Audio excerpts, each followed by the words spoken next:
నమస్కారం VB news కి స్వాగతం.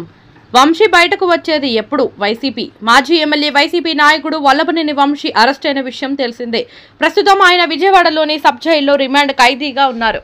టీడీపీ కార్యాలయ దాడి కేసులో ఆ పార్టీ కార్యకర్త సత్యవర్ధన్ ను కిడ్నాప్ చేసి బెదిరించి ఆయనతో కేసు వెనక్కి తీసుకునేలా ఒత్తిడి చేశారన్న అభియోగాలతో పోలీసులు వంశీని అరెస్ట్ చేశారు. అయితే ఏదో ఒక రకంగా బెయిల్ పై బయటకు తీసుకువచ్చేందుకు వైసీపీ నేతలు ప్రయత్నిస్తున్నారు. కానీ ఈ ప్రయత్నాలు జరుగుతుండగానే విజయవాడ పోలీసులు, గన్నవరం పోలీసులు సహా పలు ప్రాంతాలకు చెందిన స్టేషన్లలో మరిన్ని కేసులు నమోదవుతున్నాయి. తాజాగా గన్నవరం పోలీసులకు అందిన ఫిర్యాదు మేరకు సోషల్ మీడియాలో చంద్రబాబు, నారా లోకేష్లపై అసభ్య పదాలతో దూషించిన వీడియోపై కేసు నమోదు చేశారు.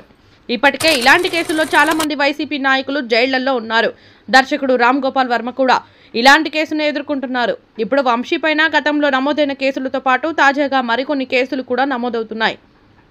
గన్నవరంలో ఇసుక దోపిడీపై ఇప్పటికే ఆయనపై 2 కేసులు ఉన్నాయి. బెల్ట్ షాపులను ప్రోత్సహించారన్న ఫిర్యాదులు కూడా గతంలోనే నమోదయ్యాయి.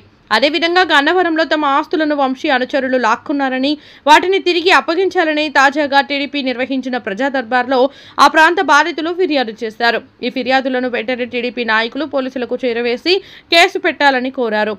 ఇలా వంశీపై లెక్కకు మిక్కిలిగానే కేసులు నమోదయ్యే అవకాశం కనిపిస్తోంది. ఇదే జరిగితే వంశీ ఒక కేసులో బయటకు వచ్చినా మరో కేసు వెంటనే ఆయనను లోపలకు తీసుకువెళ్లే అవకాశం కనిపిస్తుందని వైసీపీ నాయకులు వ్యాఖ్యానిస్తున్నారు.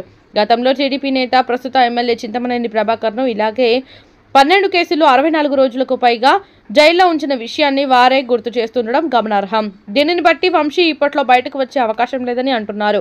మరి ఏం జరుగుతుందో చూడాలి.